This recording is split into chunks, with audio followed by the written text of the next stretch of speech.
محترم حاضرینو، ستاسو په حضور کې ما د قرآن کریم د یو آیات تلاوت وکړ. د هغې د ترجمې څخه مخکې زه به طور تمهید او مقدمه تاسو ته یو خبره پیښوم چې الله تعالی انسان ته په دنیا کې زندگی ورکړې ده. د انسان زندگی په دنیا کې ډیره ضعیفه او ډیره ناتوانه او ډیره کمزورې زندگی ده. د انسان د زندگی ابتدا دا د یو اوبو د څاڅکي په مثل ده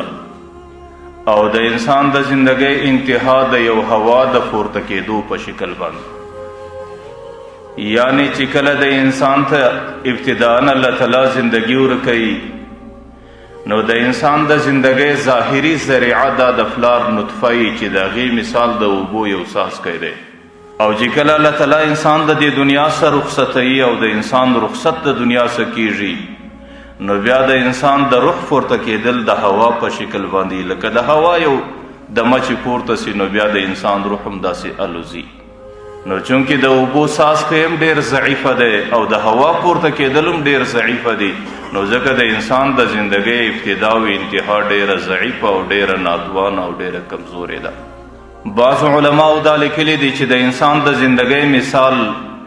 د انسان د زندګۍ ضعف او کمزوري هغه داسې ده لکه د اوبو پر سر باندې چې یو کوبۍ ولاړه وي، هغې د هوا څخه ډکوي، د هر څه څه چې ډکوي لکه په هغې کوبۍ باندې یوه ذره بروسه نسته چې پر کوم زمانه او په کوم ساعت باندې دا ختمه سوه دا ختمه سوه چې دا وچاودله او دا پټاو سوله او دا د مځکې د اوبو پر سر باندې سره هواره سوه. دغه رقم د انسان د زندګۍ هم یو ګړی باور نسته،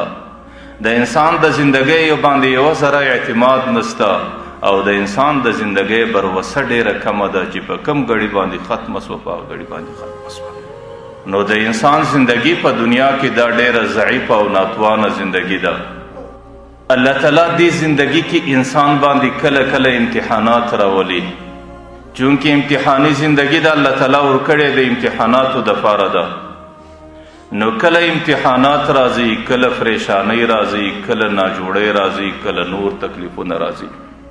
کله د انسان په زندگی کې د رزق کمی، د مسکنت سره انسان مخامخي، کله د انسان په زندگی کې د صحت کمی، د بیماری او ناجوړی سره انسان مخامخي، او کله د انسان په زندگی کې کورنی اختلافات انسانان په خپل مابین کې په ژبه نه سره پوهیږي، او کله انسان ته بهرني مشکلات متوجي. هغه امتحانات او تکلیفونه، هغه پریشانی او مشکلات چې پر انسان باندې راځي، کله شخصا مشکلاتی پر یو سړی او پر یو خاندان باندې مشکل راځي، او کله عام او ملی مشکلاتی کله پر وطن باندې راځي، کله پر علاقه باندې راځي، او ټوله د انسانیت کله د انسانیت پر یو ډیره لویه حصه باندې راځي. نو مشکلات په دنیا کې راتلل دا د انسانیت د زندګۍ لازمي حصه ده. که یو سړی دا کوشش وکړي چې زما ټوله زندگی بغیر د مشکلاتو څخه تېره سي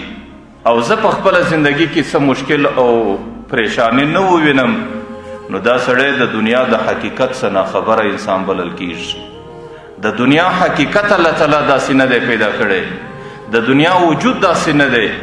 او د دنیا سره د الله تعالی معامله داسې نه ده چې یو سړي ته په دنیا کې زندگی ورکړي پر هغې باندې مشکلات و پریشانی نه راځي. نو دنیا کې مشکلات و پریشانی دا د انسانیت د زندگی یو لازمي جز دی.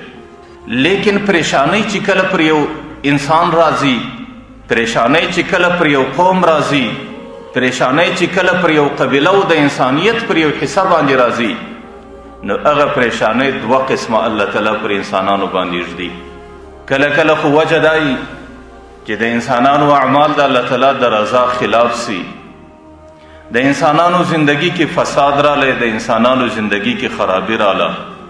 نو الله تعالی د دې پریشانی په خاطر باندې دا انسان د خپل عبادت طرف ته متوجه کوي او د دې ګناه او نافرمانی سه انسان راګرځوي.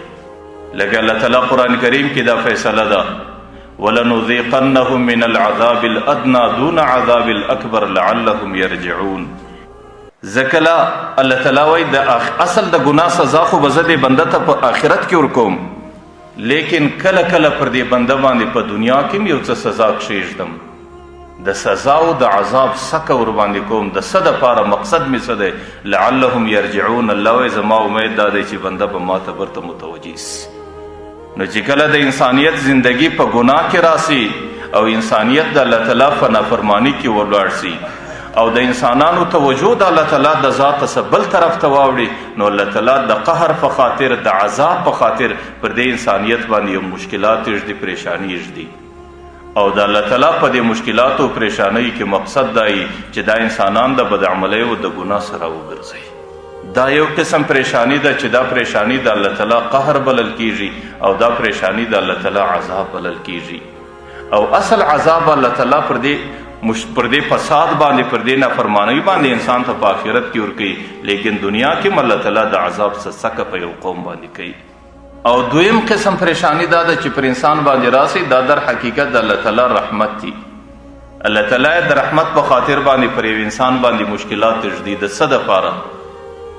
چې الله تعالی د هغې بنده درجات بلندوي الله تعالی په دې پریشانی باندې هغې ته اجر او ثواب ورکوي الله تعالی د پریشانی په خاطر د انسان ته خپل قرب او وصال او نزدېکت ورکوي نو پریشانی چې پر قوم و قبیل باندې راځي د هغې بنیاد دایي چې هغې دوه قسمه بلل کیږي کله کله د الله تعالی قهر او عذاب دی چې پر قوم باندې الله کښېږدي ځکه الله تعالی د دې قوم څخه ناراضه او کله د الله تعالی رحم یې د الله تعالی د محبت نتیجه یي د الله تعالی د مینې او د دې قوم سره د شفقت علامه چې د دې په ذریعه الله تعالی د دې قوم درجې بلندوي او د دې په ذریعه الله تعالی د دې قوم عملنامو کې اجر او ثواب ورکوي اوس موږ به د دې فرق څنګه کوو چې کله زموږ پر علاقه باندې پریشانی راله او پر یو قوم و قبیل باندې الله تعالی تکلیف کښې شوی یا د کاختۍ شکل دی یا د بیماری شکل دی یا د وبا شکل دی یا د نورو مشکلاتو اشکال دي نو د دې معلومات به موږ ته څنګه کیږي چې دا اوس د الله تعالی عذاب دی پر دې قوم باندې الله تعالی راوستلی دی که د الله تعالی رحم دی چې الله تعالی د دې قوم سره همدردي لري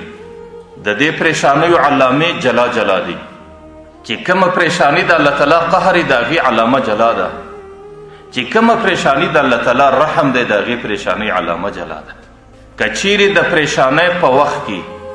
د مصیبت او د مشکلاتو په وخت کې د انسانانو توجه د الله تعالی طرف ته نه جوړیږي د انسانانو رجوع د الله تعالی طرف ته نه کیږي د الله تعالی و طرف ته انسانان نه متوجه کیږي نه عاجزي کوي نه الله تعالی ته توجه کوي نه د الله تعالی څخه حل غواړي نه د الله تعالی طرف ته بالکل فکر او سوچ راګرځي د پریشانی دپاره چې کومې ظاهري لارې دي هغه ټولې لټوي در ډاکټره پورې دی زغلي در احتیاطي تدبیره پورې دی زغلي او چې د کم چا څه د دې پریشانی د حل لار وویني هغه لارې ټولې په مخه اخلي لیکن نه لمانځه ته توجه سته نه دعا ته توجه سته نه عاجزۍ ته توجه سته نه د الله تعالی رابطې او تعلق ته توجه سته نو د پریشانی د حل دپاره ظاهري اسباب ټوله لټول لیکن روحاني اسبابو کې د انسان څه کمی کیږي هغې طرف ته د انسان توجه ډیره کمه وي نو په دې باندې پوه چې دا پریشانی د الله تعالی قهر دی چې پر دې باندې ایښودل سوی دی دا پریشانی د الله تعالی عذاب دی او د دې پریشانی په خاطر باندې الله تعالی دا بنده ته په دنیا کې هم سزا ورکوي او د دې اعمالو بدو اعمالو سزا به الله تعالی اصل په آخرت کې دې بنده ته ورکوي او که چیرې پریشانی راله پر یو قوم باندې پر یو علاقه باندې غم و بیماری راله وبا راله د هغې علاقې خلک د ټولو څه مخکې خپل رب ته متوجه سو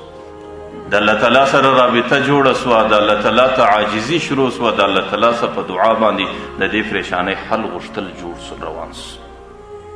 چې یا الله موږ کمزوري قوم یو یا الله د نفس و شیطان په خاطر به زموږ څه ګناه سوي او یا الله دا بدعملي او دا پریشانی زموږ د بدعملیو نتیجه ده چې موږ یې په سترګو وینو او یا الله زموږ د دې بدعملۍ څه توبه ده موږ پر خپل عمل باندې پښیمانه یو او زموږ ستا سره وعده ده چې بیا به دې بدعملي کې موږ نه راسو زمنم د پریشانی د حل دپاره چې کوم ظاهري اسباب دي هغه هم لټوي د ډاکټر طرف ته هم ورځغلي احتیاطي تدابیرو ته هم ورځغلي او چې په کومه لار کې د ده د پریشانی حل په دماغ کې راسي هغه ټولې لارې لټوي لیکن ذهن یې پر دې باندې جوړ دی عقیده یې پر دې باندې جوړه ده چې راوستلې بیماري د الله د طرفه ده او رفع او پورته کېدل هم د الله تعالی په قدرت کې دی نو الله تعالی ته په دعا باندې غوښتنه د دې بیماری حل کوي او د الله تعالی څخه دا غوښتنه کوي یا الله یا به دا تدبیر راته کارګر کړي، یا الله یا دا تدبیر راته کارګر کړي، یا الله یا په دې دوا باندې زما صحت وکړي، یا الله یا په دې لار باندې ما محفوظ کړي. نو هغه لارې هم صرف په دې نیت باندې لټوي چې الله تعالی به په دې کې ماته خلاصون راواچوي. نو چې کله د پریشانۍ په وخت کې د انسان توجه، د انسان رجوع، د انسان رابطه او تعلق د خپل رب سره جوړ سي، نو په دې باندې پوه سه چې الله تعالی دغه پریشانی د رحم په خاطر پر دې بنده راوستلې ده. الله تعالی دا غواړي چې دا بنده ماته نور متوجه سي، الله تعالی دا غواړي چې دا بنده ماته نور عاجزي وکړي، الله تعالی د دې بنده وښکې لیدل غواړي چې د دې بنده ماته وښکې توسي او زه د خپل بنده په ژړا کې ووینم او زه د خپل بنده په عاجزي کې ووینم. او په انسانیت کې الله تعالی ته د ټولو څه محبوب عمل عاجزي ده چې بس بنده و خپل رب ته عاجزي روانه کړي. نو بیا په دعا باندې هم الله تعالی د درجې ور بلندوي، په ژړا باندې هم الله تعالی د درجې ور بلندوي، په عاجزي باندې هم الله تعالی د درجې ور بلندوي، په لمانځو، په رابطه او په تعلق باندې هم الله تعالی د ثواب ور زیاتوي، د درجې ور بلندوي. نو که چیرې د پریشانۍ په وخت کې د انسان توجه د الله تعالی طرف ته سوله، نو بیا په دې باندې پوه سه چې دې انسان باندې د الله تعالی رحم دی او د دې بنده الله تعالی درجات بلندوي او دې بنده ته الله تعالی د اجر او د ثواب لویه ذخیره ور نصیب کوي. نن زموږ او ستاسو دې ملکونو باندې یو مشکل را روان دی، که د شرق طرف ته ګورې، که د غرب طرف ته ګورې، که د جنوب طرف ته ګورې، که د شمال طرف ته ګورې، پر ټولو قومونو باندې یک رنګه وبا را روانه ده او په ټوله دنیا کې یو غلغله روانه ده، په ټوله دنیا کې یو وارخطایي روانه ده او ټوله انسانیت په یوه ویلا کې اخته دی چې وبا راله، مرض رالی او مرګ رالی او دغه رقم تباهي او هلاکت رالی. اوس دې وبا ته چې کله ګورو چې زموږ حاکمان د دې وبا متعلق کومې تذکرې او مذاکرې کوي، نو د هغې غریبانو ټوله سوچ او فکر پر احتیاطي تدابیرو دی. د هغې د خولې سه یو ورځ دې قوم ته دا نه راوځي چې دا قوم د خپل رب ته متوجه سي او توبه دې وکاږي. چې کومې خبري رسنۍ د دې معلومات کوي او د دې کومې مذاکرې او بیانونه کوي، نه د هغې خبري رسنیو مذاکرو کې د الله تعالی طرف ته توجه معلومیږي چې د کومو تنظیمو مشران د دې وبا متعلق کومې اعلامیې خپروي او کومې ویناګانې کوي او چې طبیبان دي او ساینسپوهان دي او چې ټوله دنیا په کومو حالاتو کې په دې حالاتو کې کومې ویناګانې کوي، نو د هغې غریبانو هغه کومې ویناګانې چې واورې د هغې کې دا خبره ډېره کمه معلومیږي چې تاسو خپل رب ته متوجه سئ، تاسو د رب سره د دې حل وغواړئ، تاسو د خپل رب سره رابطه وکئ او تاسو د دې حل په لمانځو، په صلات حاجتو، په دعا باندې وغواړئ. نو دا ډېر شاذ و نادر او ډېر قلیل په دې مذاکرو کې راځي. نو د انسان په زړه کې یو وهم پیدا سي چې شاید خدا نخواسته چې کومه پریشانی پر دې قومونو راغلې ده، هسې نه چې دا د الله تعالی عذاب وي. نه د کشر په سوچ کې د الله طرف ته توجه راځي، نه د مشر په سوچ کې راځي، نه د نارینه په سوچ کې راځي، نه د زنانې په سوچ کې راځي،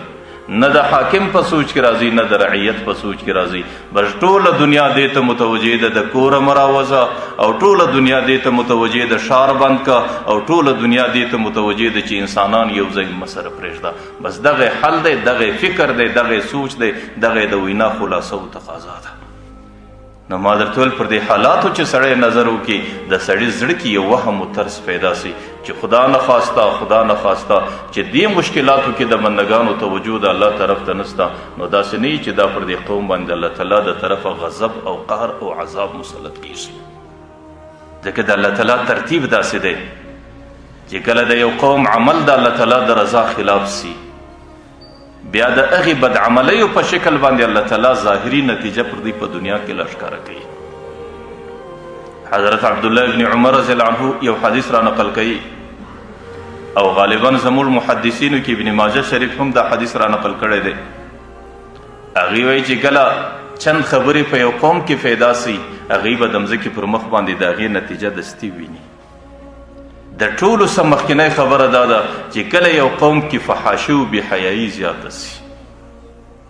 د هغې قوم نارینه او زنانه، د هغې قوم مشر او کشر، دا په د حیا په قلت کې راسي، دا په بېحیا ترتیبو کې راسي، دا په فحاشي او بېحیایي کې د هغې زندګي روانه سي،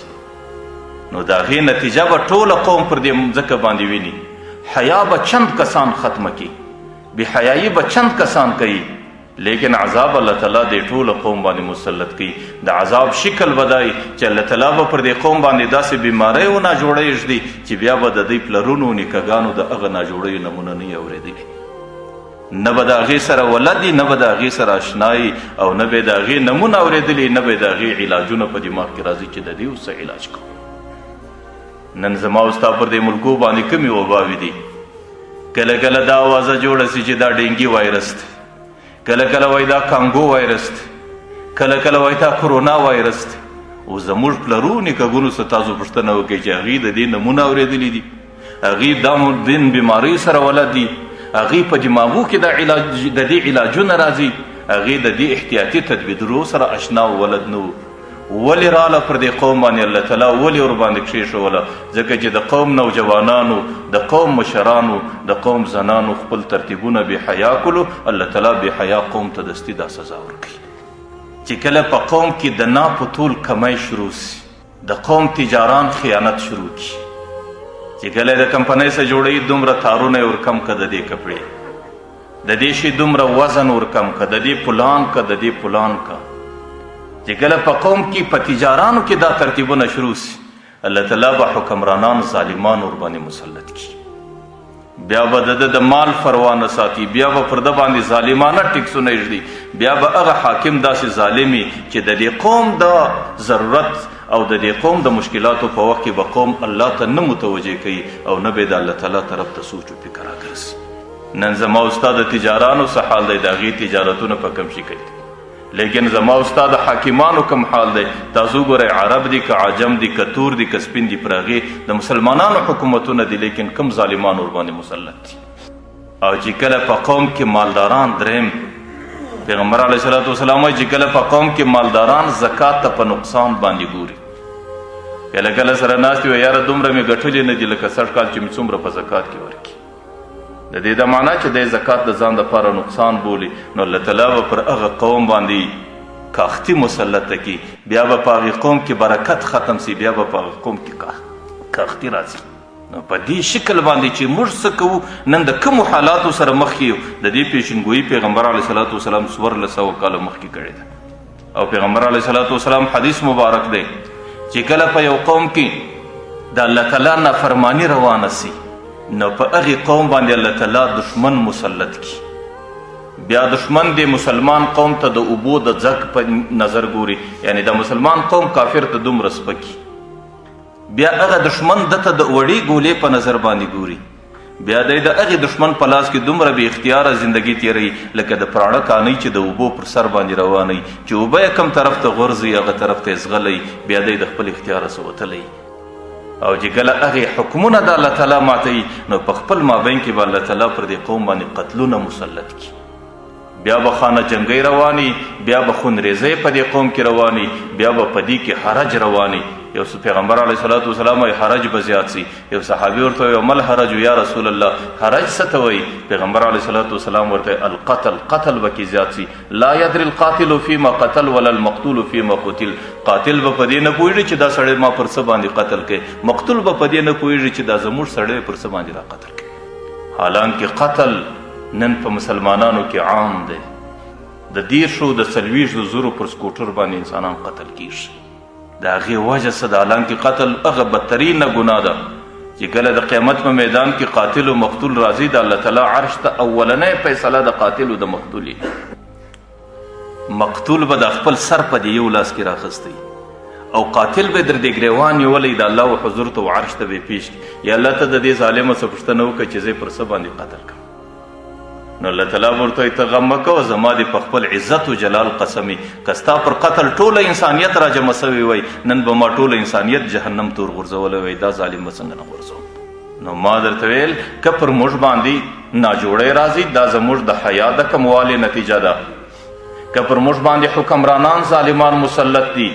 دا زموږ د تجارت خیانت دی. او که نن پر موږ باندې کاختۍ را روانې دي، دا زموږ د مالدارانو ترتیبونه خراب دي.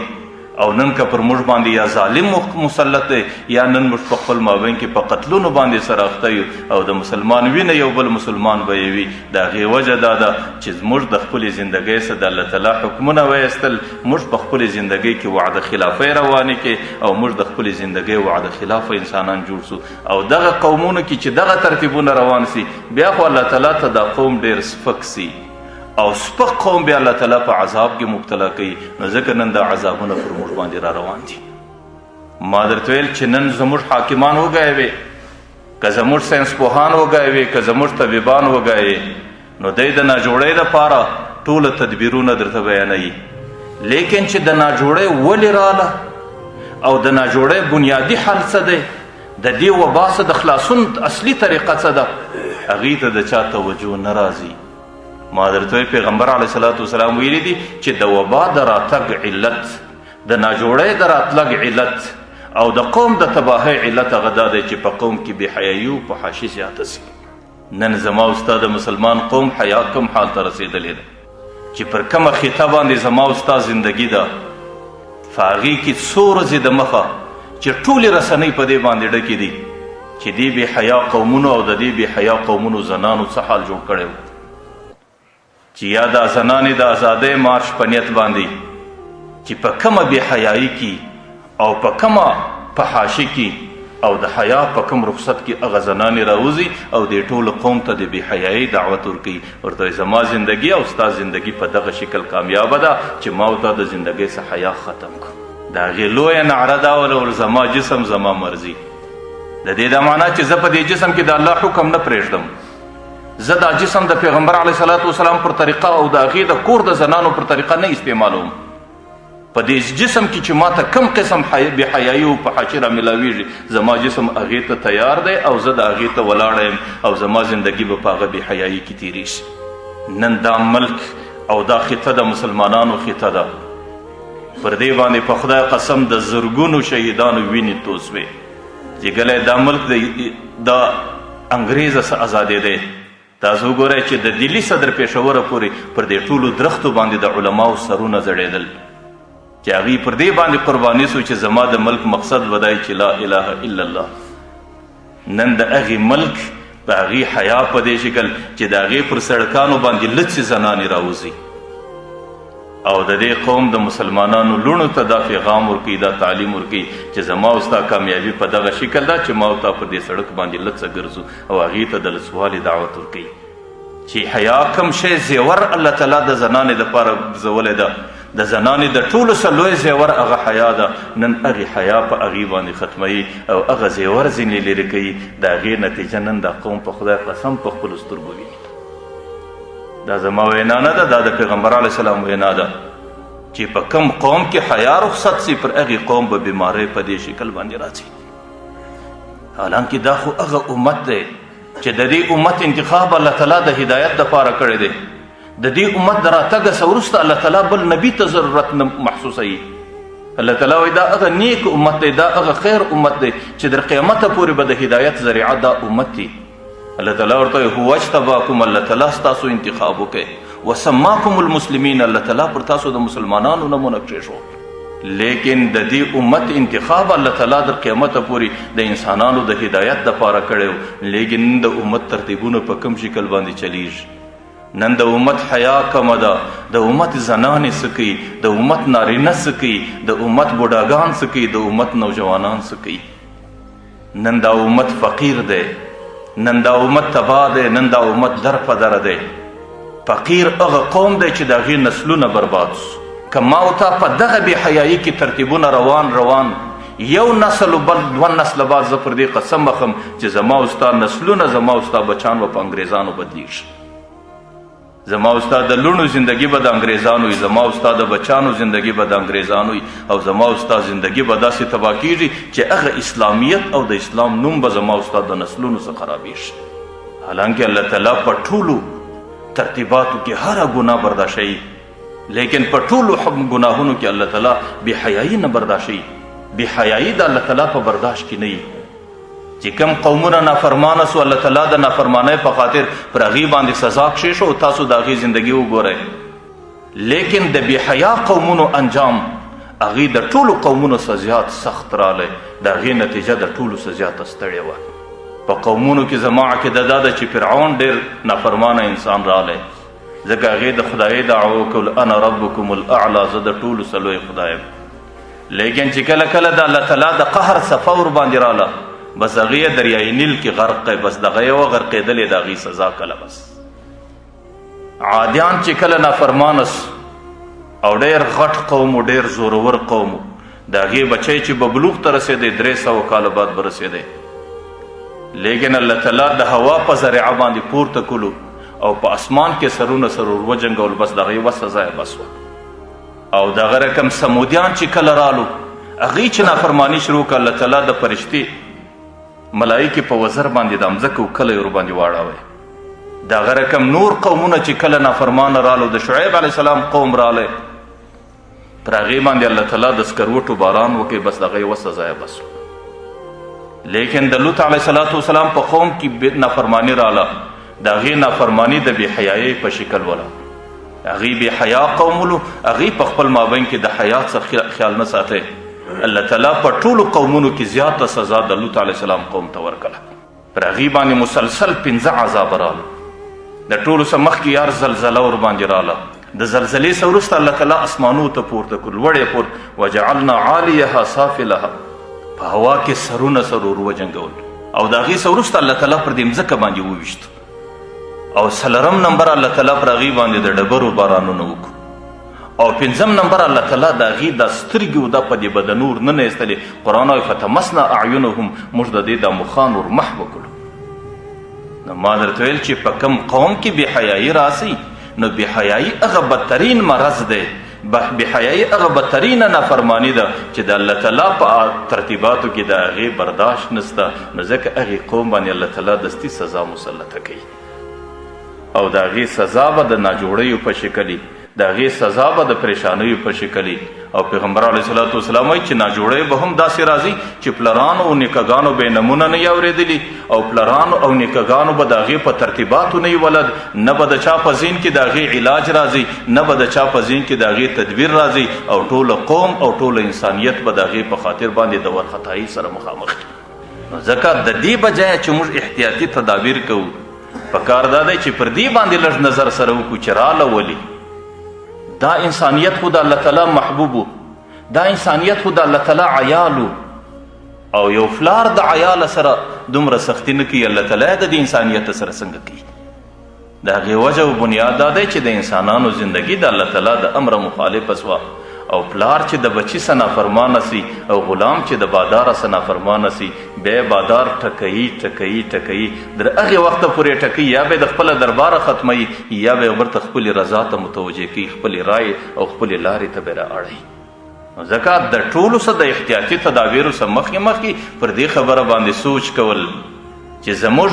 د حیا حفاظت به څنګه وي،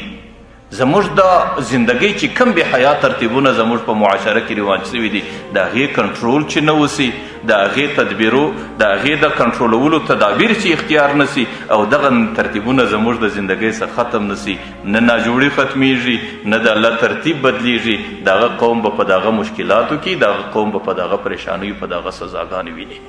نو ځکه چې کومه وبا راغلې ده، چې کومه بلا راغلې ده، نو د هغې پیشنګویي ډېره زمانه مخکې پیغمبر علیه صلات وسلام موږ ته کړې ده. نو د هغې دپاره د ټولو څه مخکینی روحاني علاج، او د روحاني علاج بنیاد دا دی چې د هغې څه د خپلو بچانو او د هغه رقم د خپل خاندان او د خپلې کورنۍ حفاظت که څوک غواړي، نو چې په خاندان او کورنۍ کې کم بې حیا ترتیبونه دي، د ټولو څه مخکې دي پر هغې باندې کنټرول ولګوي. او یو بادشاه که دا غواړي، یو ملک که دا غواړي، د یو تنظیم سربراه که دا غواړي چې زما زندگی او زما د ولس زندگی د دې ترتیباتو څخه محفوظه سي، نو د هغې دپاره بهترین حل دا دی چې هغې دې د خپل قوم او د خپل رعیت د حیا حفاظت وکړي، او هغې دې د بې حیا ترتیبو سره وګرځوي. لیکن د دې دپاره څه خبرې بعضې انسانان هغې په دې کې لږ بې احتیاطي کوي. زه دا وایم چې کم عذاب دی دا خو زما او ستا د عمل نتیجه ده، دا را باندې راځي، لیکن د دې څه در خپله حده پورې چې کوم اولنی د ټولو څه هغه روحاني تدبیر کول، لیکن د دې دپاره چې کوم ظاهري تدابیر دي دا هم زموږ په زندگی کې د دې اختیارول ضروري دي. د الله تعالی عذاب دی، د الله تعالی امتحان دی، د عذاب و امتحان په مقابل کې دلاوري نه کول. د الله تعالی امتحانات ډیر درانه دي، الله تعالی ته عاجزي کول. په دې خاطر باندې بعضې خلک چې کله ته خبر ورته وکړې وره د الله څه مو غورځي و یاره تی د مرګه څه بیریږي. پر دې حالاتو کې دومره دلاوره چې زه وایي په کیسه کې هم نه یم، زما په دماغ کې هم د خبرې نه راځي. زه هم دومره دلاوري د الله تعالی پر امتحاناتو باندې نه ده ښه. دا د الله عذاب دی، دا د الله امتحان دی چې کومو قومونو باندې رالی تاسو ورسئ د هغې حالات وګورئ چې ظاهرا کم احتیاطي تدابیر دي د هغې متعلق د هغې کې خپله زندگی دننه تیرول. کله کله امتحان د الله تعالی ډیر سخت دی. د یو بزرګ متعلق راځي هغې کله کله په حالت د جوش د جذبې کې برالی د الله تعالی پر حضور به دا آواز وکړي ولیس لی فی سواک حظ، ولی الله ستا طرفه ستا د ذاته بغیر بل طرف ته توجه نه ګرځي. ولته فخبرني ما شئت، یا الله ته زما امتحان واخه چې زه څه چم کوم. نو نعوذ بالله ځان د الله تعالی امتحان ته ورپېښول. دی په جومات کې باچومانو بچانو ته سبق وایي، الله تعالی امتحان ور باندې راوستی، صرف یو ګړی دارونې بولې وربندي کړي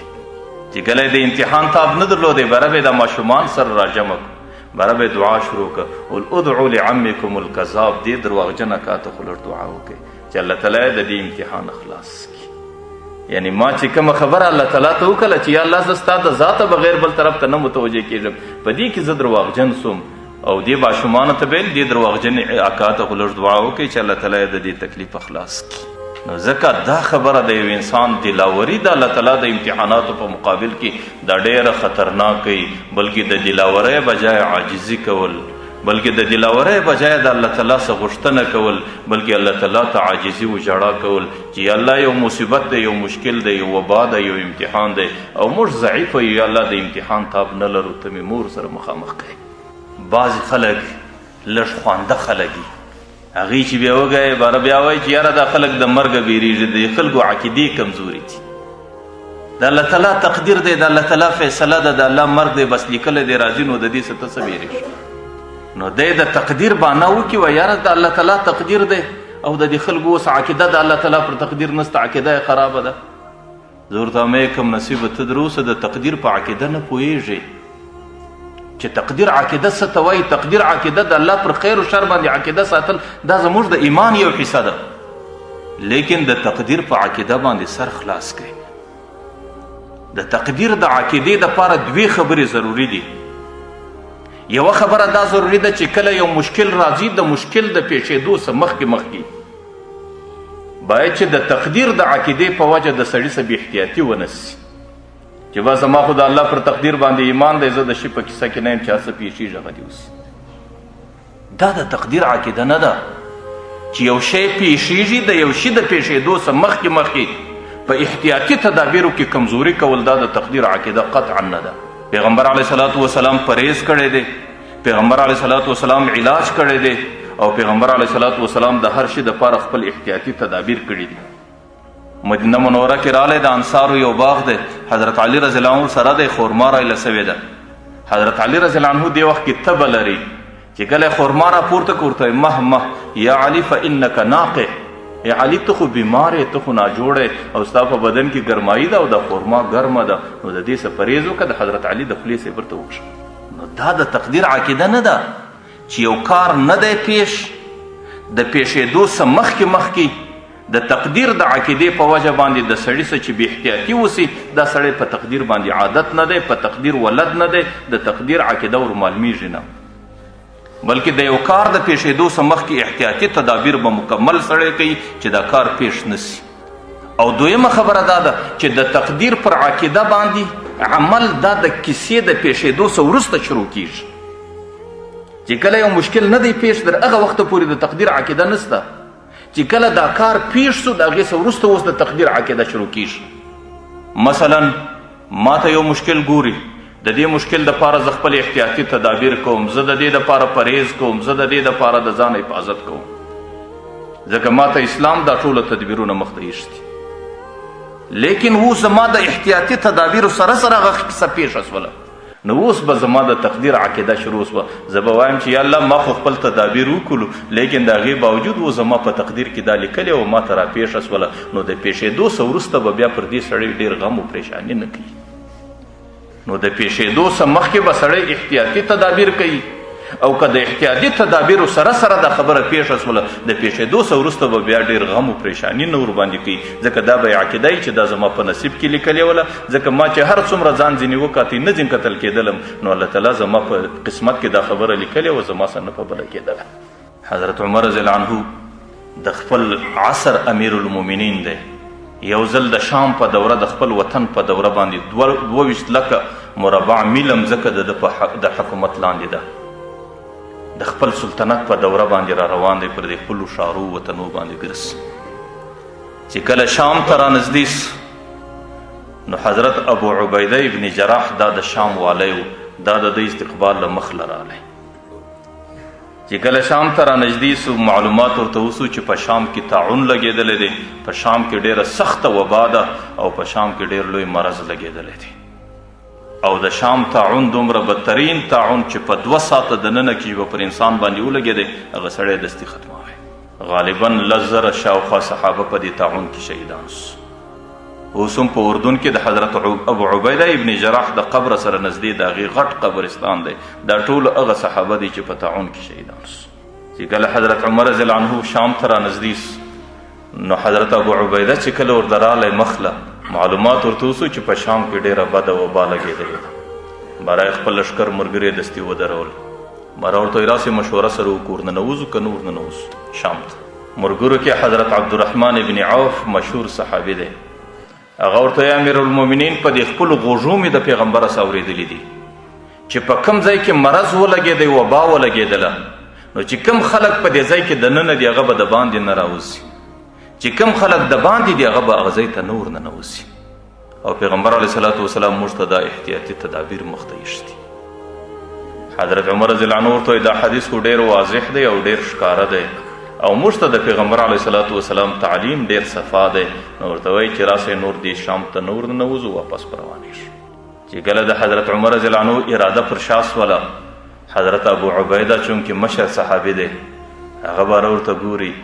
باره ورته یا امیر المؤمنین اتفر من قدر الله. ورته د مسلمانانو امیره د الله ته د تقدیره څه ځغلې. دا خو د الله تعالی تقدیر دی د الله تعالی فیصله ده. که چیرې زموږ مرګ په دې طاعون کې لیکلی وي موږ به کې مرو او که چیرې مرګ نه و کې لیکلی بیا که ورسو که نه سو ور نه کې مرو. نو دا خو د الله تعالی فیصله ده د الله تعالی د فیصلې څنګه ځغلې. نو حضرت ابو عبیده دا خوښه وه چې درځئ شام ته ورننوځو. حضرت عمر رضی الله عنه بره داسې ډېر په تعجب ورته کتل. بره څه ورته وایي لو غیرک قالها یا ابا عبیده کاش کې دا خبره ستا بغیر بل چا راته کړې وای.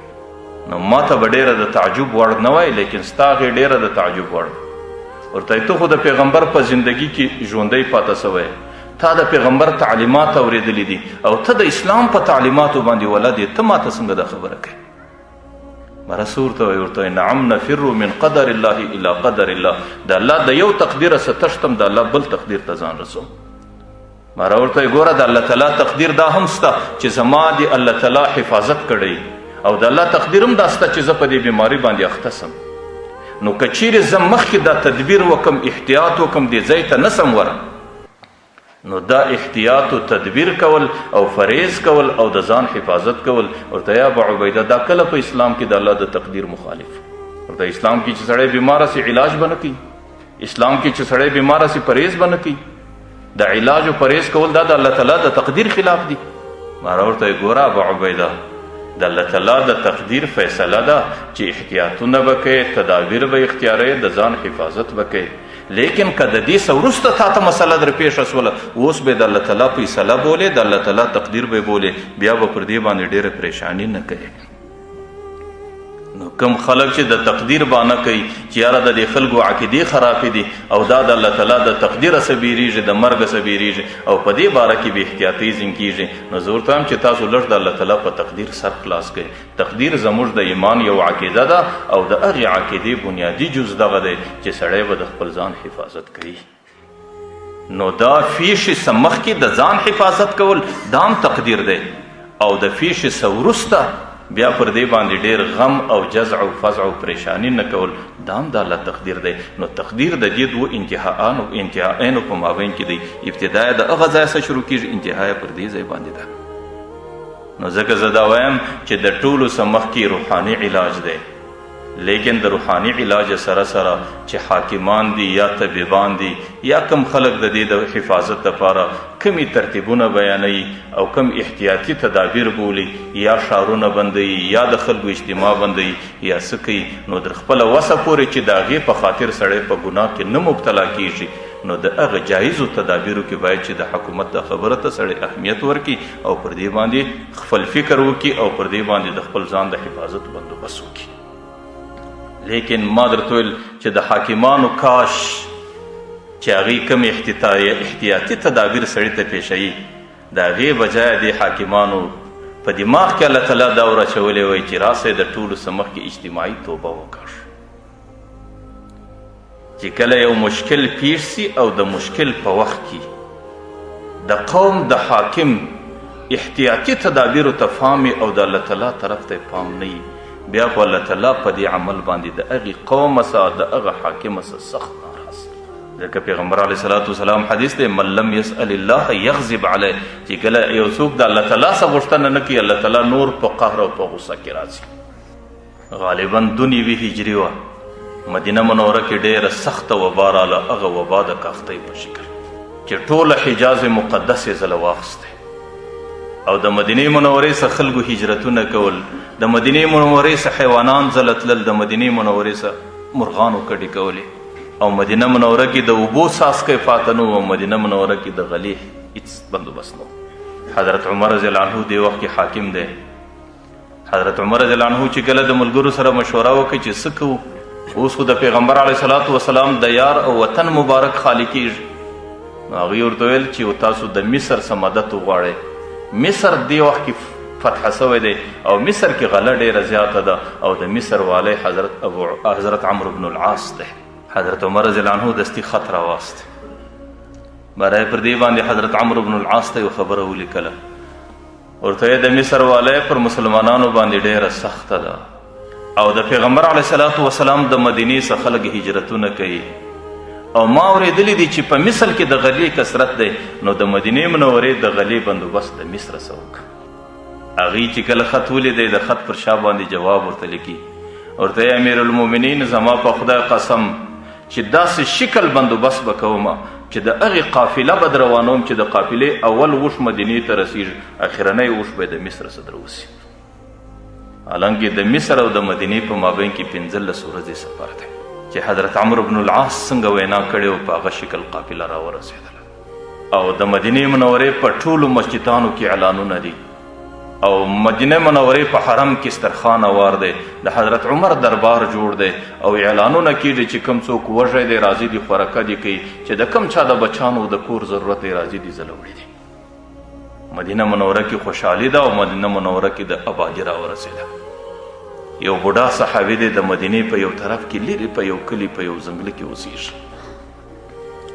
هغې هم کاختی ډېر سخت ځپلی دی، او چې کومې قافلې تېرېږي د هغه قافلو څه معلومات ورته وسو چې مدینه منوره کې غله ډېره راغلې ده. برای د ځانه سره فکر کوئ چې مدینې منورې ته مې ځان رسولی وی، چې کله کور ته رالی په ځنګله کې کوډل ولاړه ده او په کوډل کې یو د وزې بچی سیرلی ولاړ دی. د ځانه سره فکر کوي که زه مدینې منورې ته ځم د دې غریب د خوراکي بندوبست به څوک کوي؟ نو برای تصور و فکر دا جوړ کړئ چې زه به د دې پر غاړه باندې چاړه ورتېره کړم او دا به ذبح کم او غوښې به را سره واخم، زه په خپل هم ناتوان یم، نو چې د مدینې منورې پورې پر لارې خوراک پیدا کم او ځان په ورسوم. برای د دې سیرلي پر غاړه باندې چاړه ورتېره کړه،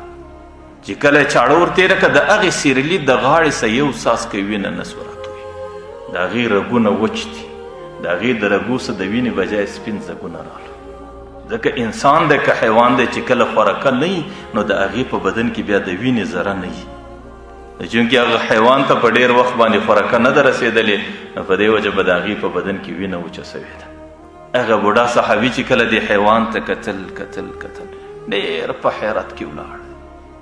او زړه یې ډېر درد وکړي چې یا الله موږ کوم حال ته ورسېدو. زموږ حیوانان کم حال ته ورسېدو، زموږ زندگی په کومه تباهي کې ده. باره دا سر داسې ونیوئ، پر دې خپل حالت پر دې خپلو حیوانانو باندې ژاړي ژاړي ژاړي ژاړي، در هغې وخته پورې ژاړي چې اخر د ډېرې ستړیا څخه په دې ژړا خوب ورباندې راغلی، چې څنګه یې سترګې سره تېرې سوې نو خوب کې محمد رسول الله صلی الله علیه وسلم ورته حاضر شو. هغې ورته یې بوډا په منډه مدینې ته ځان ورسوه او عمر ته دا ووایه چې ستا په عقل باندې څه وسو، چې نن ستا د عقل شامت، ستا د عقل د خرابۍ نتیجه نن پر ټوله مدینه باندې جوړه ده. ورته ستا په عقل باندې څه وسو، ورسه عمر ته دا پیغام ورسوه.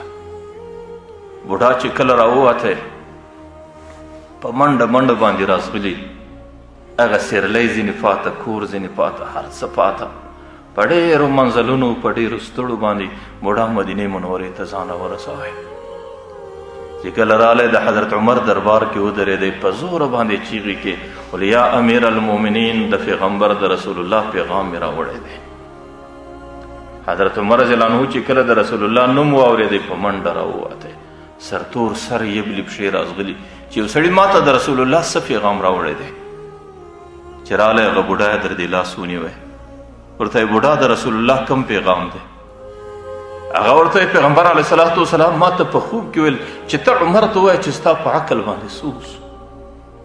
تا ته خو الله تعالی کامل عقل در کړی و چې نن ستا د عقل نتیجه پر دې ټولو امت باندې پرته ده. حضرت عمر ډېر د وهم په حالت کې رازغلي، رالی مسجد ته، منبر باندې وخواتی چې څومره د مدینې اولو العزم اولو الرأی خلک دي،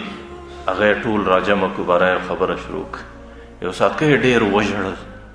د ژړا څه وروسته یې باره ورته ویلی خلکو ما په اوله ورځ تاسو ته ویلي وو که زما څه غلطي کېده ما در دې ګریوان نسی، نن زما څه دومره لویه غلطي ده چې د پیغمبر د روضې څه ما ته پیغامونه را رسېږي او تاسو زه در دې ګریوان نه یم نیولی.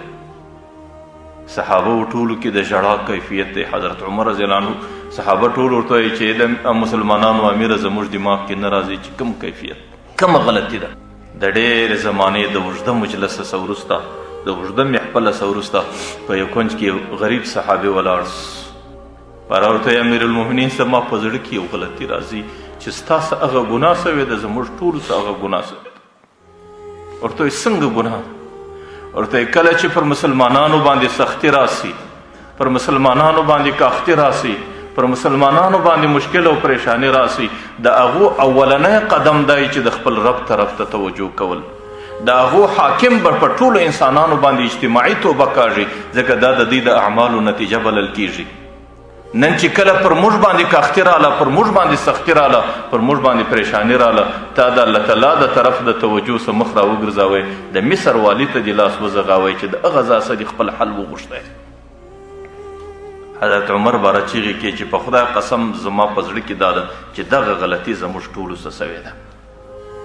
باره په دې مسجد کې اجتماعي توبه کاږي چې الله زموږ څه چې کومه ګناه سوې ده موږ پر هغې توبهګار وي. یا الله زموږ د نارینه څه، زموږ د زنانو څه، زموږ د مشرانو کچرانو څه چې کله توبه وکښل سوله، یو صحابي قسم اخلي چې زه راووتم د مسجد څه د باندې، وایي په خدای قسم دې اسمان ته ګورم، په دې اسمان کې ورځې یو د بله سره مسابقې کوي مدینې ته ځان را رسوي، او بیا قسم اخوري چې ما په دې خپلو غوږو باندې دا واورېدل چې یوې ورځې به بلې ورځې ته وصیت کوئ ول اذهبن الى المدینه فان العمر یدعوکن، ول په منډه درځئ مدینې له، حضرت عمر مې په مدینه کې تلاش کوي. نو چې کله د مسلمانانو حاکم په خپل قوم باندې، په خپل رعیت باندې اجتماعي توبه وکښله، د هغې حل بیا الله تعالی د هغه مشکلاتو حل په دې شکل راوستی. نو ما درته ویل چې زموږ او ستاسو د ټولو څخه بنیادي ترتیب دا دی چې پر خپلو اعمالو باندې توبه کښل، او بیا خاص کر چې نن کومه وبا زموږ پر سر باندې مسلطه ده او په موږ کې کومه وارخطایي ده او موږ یې کومې پریشانۍ او خوف ته رسولي یو، د هغې د حل دپاره بنیادي وجه دا ده چې زموږ او ستاسو د یو بد عمله څه توبه وکړو چې هغې زموږ او ستاسو د معاشرې بې حیایي ده. ځکه د دې راتګ پیغمبر علیه صلات وسلام د بې حیایي نتیجه بللې ده، او د دې ختمېدل زموږ او ستاسو د قوم څخه الله تعالی د حیا په ذریعه باندې کوي.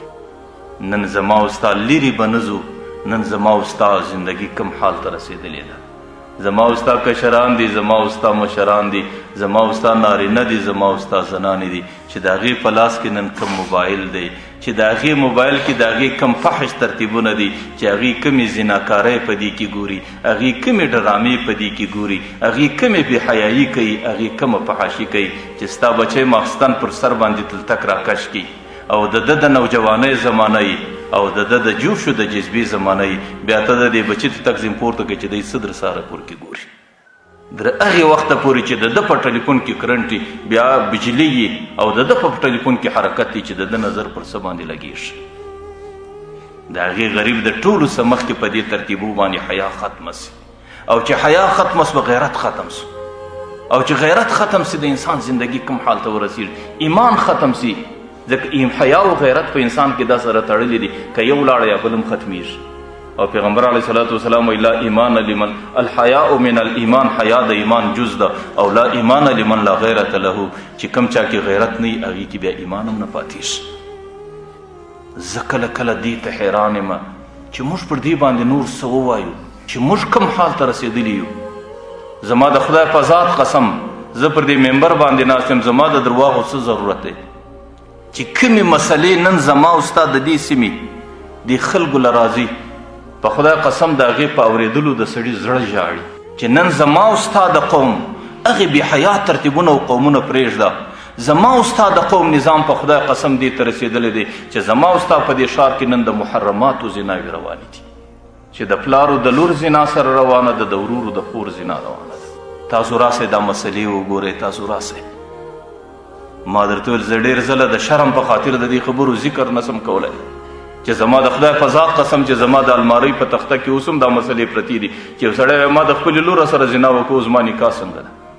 نو الله تعالی به پر دې باندې ناجوړي څنګه نه راولي، الله تعالی به پر دې باندې باران د ډبرو څنګه نه کوي، الله تعالی به پر دې باندې د سکروټو باران څنګه نه کوي. چې کم قوم کم امت د هغې انتخاب الله تعالی د دې دپاره کړی و چې شهداء علی الناس، تاسو به په قیامت کې پر ټولو امتونو باندې شاهدان یاست. چې کم امت نافرمانی کړې ده او کم امت طاعت کړی دی، دا امت به د قیامت په میدان کې صرف د هغې باندې شاهدي ادا کوي. لیکن د هغې کم نصیبه امت حالات دې حالاتو ته ورسېد او بیا دا واویلا دی کوي ولې پر ما باندې ناجوړي راځي، ولې پر ما باندې وبا راځي، ولې پر ما باندې ستړی راځي، ولې پر ما باندې پریشانی راځي. په خدای قسم نه الله ظالم دی او نه ترتیبونه د ظلم دي، زما او ستا د زندګۍ زما او ستا د کړنو نتیجه ده. داسې نه ده چې کوم چا دغه عمل وکړي پر هغې دا سزا راځي. قرآن څه وایي؟ واتقوا فتنة لا تصیبن الذین ظلموا منکم خاصه. د هغې عذاب څه ځان وګورئ چې کوم څوک په نافرماني کې دی، صرف پر هغې نه راځي، د هغې د نافرمانۍ په خاطر پر ټوله قوم راځي. نو د خپلو بچانو حفاظت وکړئ. حکومت خو په کورونو کې کښېنولاست، لیکن د کورونو د ناستې نتیجه دا مه راباسئ د خدای په خاطر چې تاسو ښه فیسبوک ته ورخلاص واست، تاسو ډرامو ته ورخلاص واست او تاسو د بې حیا ترتیبو ته ورخلاص واست. د دې بچانو د دې د زنانو د لاسه څه دا وغورځوئ، دې ته قرآن په لاس ورکړئ. دې زنانې ته وایي د قرآن تلاوت وکړه. چې کله به پیغمبر دغه ترتیبونه یاد کړو چې دا پر امت راځي، نو صحابه به پوښتنه ځینې کول مل مخرج منها یا رسول الله، ای د الله رسوله د دې څه به موږ ځان څنګه کاږو، زموږ د حل لاره به څه وي؟ نو پیغمبر علیه صلات وسلام ورته کتاب الله د الله قرآن حل دی، انه کتاب حکیم د حکمت ډېر ډک کتاب دی، وحبل الله المتین د الله د تعلق رسی ده، او صراط الله المستقیم د الله پورې د رسېدلو سیده لار ده. که د الله سره مضبوط تعلق غواړئ او که د حکمت ډکه طریقه د خلاصون غواړئ او که د الله پورې د رسولو ترتیب غواړئ، خپلو بچانو ته قرآن په لاس ورکئ، خپلو زنانو ته قرآن په لاس ورکئ، خپل بوډاګان قرآن راواخئ او خپل کور او خپل خاندان کې د قرآن اوازونه خپاره کئ او په قرآن باندې خپل لاسونه ولګوئ. زه ستاسو ذمهواره یم چې بیا به الله تعالی ته سره چې ستاسو تعلق جوړ سو، الله تعالی به دا مرض پر تاسو باندې نه راولي. او یوه بله خبره کوم، آخره خبره، چې د مرض د حل لار، د مصیبت د دفاع لار پیغمبر علیه صلات وسلام په صدقه کې ایښې ده چې څومره مې د وس مطابق اوسي صدقې وکړئ. هغه ترتیبونه چې دي چې یا په کورو کې کښېنئ او یا لاسونه مسره ملاووئ او یا اجتماع مو جوړوئ یا لاسونه مینځئ. زمنم دا ټوله ظاهري ترتیبونه دي، د دې څه زموږ شریعت څوک نه منع کوي. ډېره ښه خبره ده ویې کوئ، لیکن عقیده دا جوړه کوئ چې الله تعالی را باندې راوستلې ده د خپلې بدعملۍ په خاطر، او چې در څو پورې مې د بدعملۍ څه توبه نه ایښلې الله تعالی دا سزا زما د قومه نه لرې کوي. او د دې علاج په صدقه باندې وکړئ. زموږ بزرګانو لیکلي دي چې کله مریضي راځي او تکلیف راځي نو د هغې دپاره در دوا او در دارو ډېر نفع بخش علاج چې دی هغه صدقه ده، چې د صدقې په ذریعه باندې الله تعالی د دې علاج کوي. او صدقه چې ده دا د دوا او د دارو څه مخکې ده. او پیغمبر علیه صلات وسلام حدیث هم دا دی چې داو مرضاکم بالصدقه، د خپلو بیماریو علاج په صدقه باندې وکړئ. حضرت عبدالله بن مبارک حضور ته یو سړی رالی، ورته حضرت ډېره سخته ناجوړي مې ده او 7 کاله کېږي پر دې ځای مې دانه ده دا وینې ځینې راوځي چې څومره مې د مځکې پر مخ څومره طبیبان دي دا مې ټوله وکتل، لیکن د الله تعالی ته اراده در اوسه د دې د شفا نه ده سوې، نو ما ته یو طریقه راوښیه. حضرت عبدالله بن مبارک ورته یې ولاړ شه په دې کلو کې وګرځه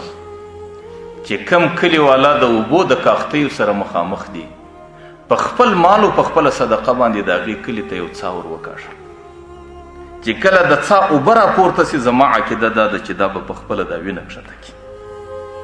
هغه سړي چې کله د حضرت عبدالله بن مبارک په دې پیغام باندې عمل وکړي نو چې په کومه ورځ باندې څا اوبه راپورته نه کړي، په هغه ورځ باندې الله تعالی د ده د وینې دانه ور وچکله، الله تعالی بیا شفا وله ورکړه. نو ما او تا خو مسلمانان یو، ما او تا ته خو د پیغمبر علیه السلام فرمانونه دي، او ما او تا ته د الله تعالی د طرفه دغه هدایات دي چې د دې علاج په صدقه باندې وکړي. ځکه پیغمبر علیه صلات وسلام څه وایي؟ الصدقه تطفئ غضب الرب، په خدای قسم د الله غضب دی، عذاب دی،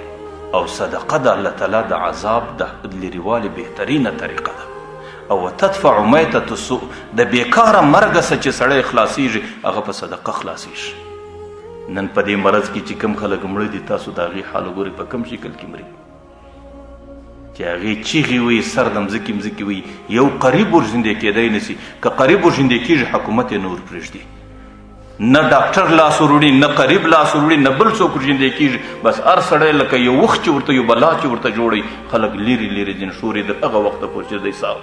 نه پر د باندې د یاسین ویلو والا سته، نه پر د باندې د کلمې تلقین والا سته، نه بل څوک سته. 2 ورځې مخکې په پېښور کې یو سړی دی چې هغوی کله په دې مرض کې مړ شو، ورشوکوي یې څنګه؟ په جنازه کې به یو امام 2 کسان به نوري، بس دا د حکومت د طرفه پابندي ده. دی په پلاسټیکانو کې پیچلی دی، پلاسټیکان یې بیا په دې تابوت کې ایښي دي، او هغه حاکمه هغه خلک چې د دې کار موظف دي چې دوی به دا کار کوي، دا مړی به دې قبر توشو کوي، هغه دونه استطاعت نه لري چې پر دې تابوت باندې رسۍ وپیچي، هغه نه ورژندې کېږي دې تابوت. اخر یې د هغې سپینږیری پلار دی، هغه بلګ وي، د هغې د سترګو څه اوښکې بهیږي، هغه یې په یو قسم لباس کې وپیچي، صرف دې ته یې ورپرېښوئ چې ته په خپله پر دا تابوت خالي رسۍ وتړه، او بیا یې د رسۍ په ذریعه باندې دا مړی و دې قبر ته ورشوکوي. حکومت شاوخوا ورته ولاړ دی، قریبان یې لرې لرې ورته ولاړ دي، او څوک نه حکومت ورپرېږدي نه قریب دا جرأت لري چې ورژندي سي. ستاسو په عقیده کې یو سړي زندګي ټوله په اسلام کې تېره سوې ده، د هغې مرګ و جنازه په دغه شکل باندې ده.